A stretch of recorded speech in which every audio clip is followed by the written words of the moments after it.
किसी ने बड़े कमाल की बात कही है कि जीवन मिलना भाग्य की बात है, मृत्यु होना समय की बात है और मृत्यु के बाद भी लोगों के दिलों में जीवित रहना कर्मों की बात है। नमस्ते दोस्तों, मैं हूं आरजे कार्तिक। एक डॉक्टर साहब अपने अस्पताल में दौड़े चले आ रहे थे, जितनी स्पीड में चल सकते थे भागे चले आ रहे थे। ऑपरेशन थिएटर वाली लॉबी में आए तो उन्हें 5-6 लोगों ने घेर लिया और सुनाने लगे कि अस्पताल खोल लिया है, अपने आप को क्या समझते हो, अब आ रहे हो, हम इतनी देर से इंतजार कर रहे हैं, आपको कोई सुध नहीं है, आपको कोई चिंता नहीं है, हमारा बच्चा ऑपरेशन थिएटर में, हम इंतजार कर करके थक गए, आप अब आ रहे हो। डॉक्टर साहब ने कहा, आप मुझे जाने दीजिए, मुझे काम करना है। वो लोग सुनाए जा रहे थे कि डॉक्टर साहब आपका बेटा होता तो क्या आप इतने आराम से आते, आप भाग कर आते, आप जल्दी आते, आप ये करते वो करते, बहुत कुछ कह दिया डॉक्टर साहब को।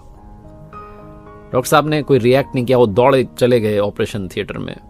1-1.5 घंटे तक ऑपरेशन चला। उसके बाद जब बाहर निकले तो वापस इन 5-6 लोगों ने घेर लिया कि क्या हुआ क्या। उन्होंने कहा बच्चा ठीक है, अब जल्द रिकवर करेगा, ऐसा बोल के वो जा रहे थे। फिर उनसे सवाल करने लगे, कब डिस्चार्ज होगा, ये होगा। डॉक्टर साहब ने कहा, अब ये सारे सवाल आप नर्स से पूछ लीजिएगा, मुझे जाने दीजिए। और जिस स्पीड से आए थे उससे दोगुनी स्पीड से वो निकल गए।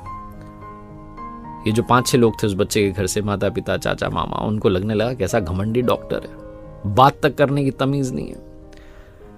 कुछ देर बाद वहां नर्स आई तो नर्स बताने लगी बच्चे के हाल। उन्होंने कहा बच्चे का मत बताओ, पहले ये बताओ कि जो डॉक्टर है ये इतने इगोइस्टिक क्यों, इतने घमंडी क्यों, इतना अहंकार किस चीज का है इनके अंदर, हमें तो ये बताओ।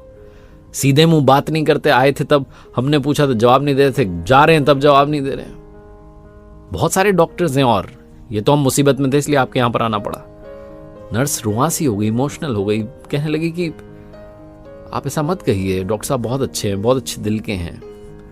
आपको शायद पता नहीं, आज सुबह एक रोड एक्सीडेंट में इनके बेटे की डेथ हो गई, लेकिन हमारा फर्ज है इन्हें बताना कि कोई पेशेंट आया ऑपरेशन थिएटर में, तो हमने कॉल किया, अपनी ड्यूटी निभाई। हमें लगा था शायद डॉक्टर साहब मना कर देंगे, उन्होंने बिना देरी के, उन्होंने कहा मैं आ रहा हूं, बिना देरी के वो दौड़े चले आए, ऑपरेशन थिएटर में गए, आपके बच्चे को का ऑपरेशन कर दिया, वो ठीक हो जाएगा, चिंता मत कीजिए।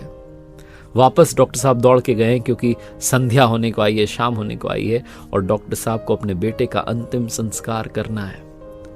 छोटी सी कहानी जिसका सार यह है कि बिना किसी की सिचुएशन समझे हम रिएक्ट कर देते हैं, हम परिस्थिति समझते नहीं है, बस अपनी बात थोप देते हैं और बाद में जब हमें सिचुएशन समझ में आती है तो अंदर ही अंदर